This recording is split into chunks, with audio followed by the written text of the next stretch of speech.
Chapter 10. The post room is in the north corner of Old Hall, one door down from the telegram office. At breakfast, Prongles announces that a fresh consignment of packages has been cleared through security and are now available to pick up. Eloise is first in line for the row of brown parcels lying beneath the pigeonholes, having descended from her gabled apartment on the western wing of the hall. As she likes saying, she could watch the sun rise from her personal balcony. "Look, a skier ball!" Eloise cries as her friends gather round her. "I know I can't play yet, but as soon as we have the awakening, I'm bound to be on the team." "It's a dumb game," you say loudly. "Only total baboon brains like playing it. It's like football with shadow powers anyway. It's just that." When it comes to your turn, you take a battered suitcase. Your name is on the tag in Susie's handwriting. Opening it, the primrose yellow uniform is the first sight you see. Atrocious. But at least it's new. Beneath the clothes, a letter from your dad and Susie, a letter which you soon realise says much less than you wanted it to say. It's full of words about being proud and missing you, but knowing it's the right thing to do. To you it feels so standard, like anyone could have written it, but then you're pretty sure that the envelope was opened before it got to you, several times. They've put in some other provisions in as well. Candles, soap, toffee. "I've been waiting for this," says Auburn beside you, raising a glass box from its cardboard wrapper. "What is it?" you ask. It looks like a sort of tank with a dividing line down the middle. "It's called a shadow lock," says Auburn, "and it's for my hamsters. Treacle is pregnant, and unfortunately hamsters have this habit of eating their children, so the shadow lock can keep them separate. If a living creature touches the shadow lock, that's the pain in the centre, then it gets sucked into that section, and whatever was in there is spat out. So when we want to, they can be together, but never actually reach each other."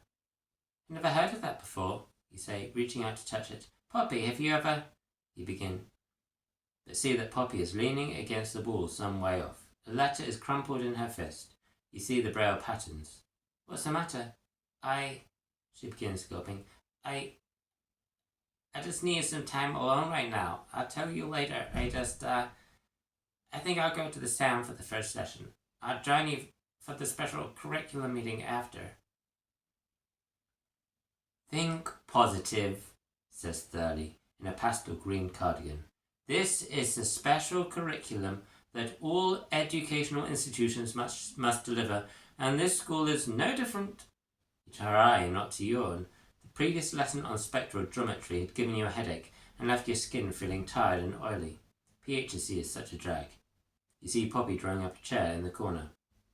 "As the approved Think Positive champion for the Eastern regions, it is my privilege to direct this initiative of the Department of Wellbeing in these counties, and the headmaster has requested that I personally teach these classes, knowing my expertise in the area," Thurley continues. Auburn rolls his eyes. As far as you can tell, he would be died of boredom in 7 minutes. You rock backwards in the orange plastic chair, covered with decades of grime. "Now, children," says Thurley, "who can tell me about thinking positive? Perhaps you, Miss Erskine." "Me?" says Poppy. "No doubt your father is a man of great positivity, no?" "I don't really know him," says Poppy. "Please, miss," says Eloise, "my father always says that if we think positive, there's nothing that we can't do together." "A noble sentiment," says Thurley. "Let us take that and go further. What gets us to the heart of the matter is to consider the opposite. What will happen to us if we are not positive?" "We'll be negative," says a boy called Leo. "Precisely," says Thurley, smiling. "We must drain out all the opportunities for negativity to take hold within us, to lodge within our minds. We are to move on from negative thoughts. We are to block them out. We are to cheer ourselves up." "Miss," says Eloise, "if I ever get sad, then I have a bath with rose petals and diamond dust, and then I'm not sad any more." "Yes, do not dwell on that which is sad or distressing or troubling. Move on. Nobody likes a Debbie Downer." "Hey," says a girl from the back. You think her name is Debbie. "And what about you?" says Thurley, hovering nearby you, eyes and teeth glittering. What do you mean?" How do you get rid of the negative feelings, anger, grief, fear, despair? How do you shut them out?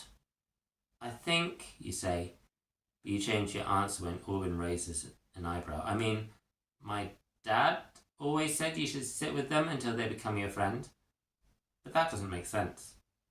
You're right, it doesn't make sense, says Thurley, because it's wrong.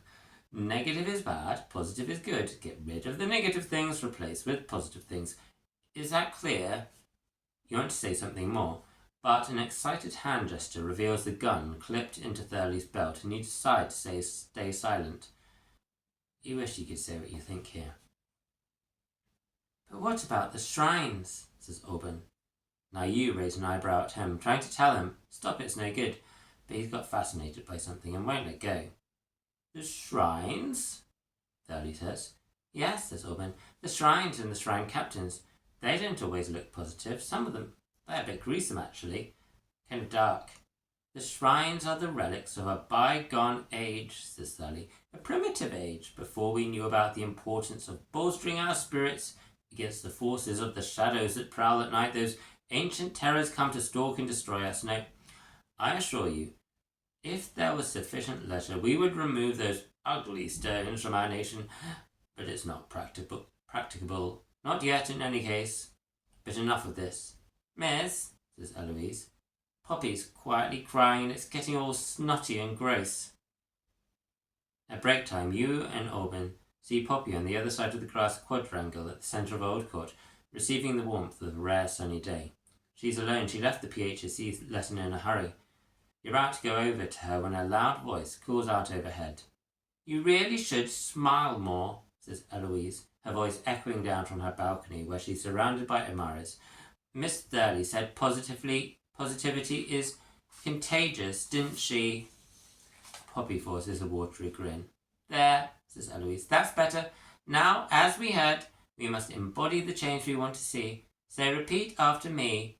I am happy. Poppy doesn't say anything. You will say it, says Eloise, or I'll have you sent to the headmaster for your attitude. Poppy makes a small noise. Say it, repeats Eloise. I'm happy, whispers Poppy. Louder now, says Eloise. I'm happy, says Poppy, wincing. Eloise calls out again and again, making Poppy say the words until tears stream down her face and her voice becomes haggard. Your stomach twists. Enough, you say, moving into view. Rosie, says Eloise, we're busy here rehearsing emotional resilience. Don't you have some greasy shadow to play with? You hear laughter from behind the princess. You pull Poppy away with you before you say a reckless word, your hands twitching and teeth grinding. Oh, spoiling our fun, are you? You find a more secluded spot to speak without being interrupted, beside the old shrine stone hidden behind the assembly hall in a patch of green. I'm sorry we let that go on so long, said Orban. I wish I'd jumped in. Yeah, you say. What's all this about? What's wrong? It's my mum, says Poppy.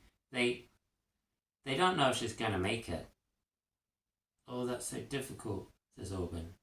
It's one of the reasons I'm here, says Poppy, her being so ill. It's tough, mum stuff, you say. Mine died when I was little. There isn't so much as a grave for me to visit, just a big load of nothing.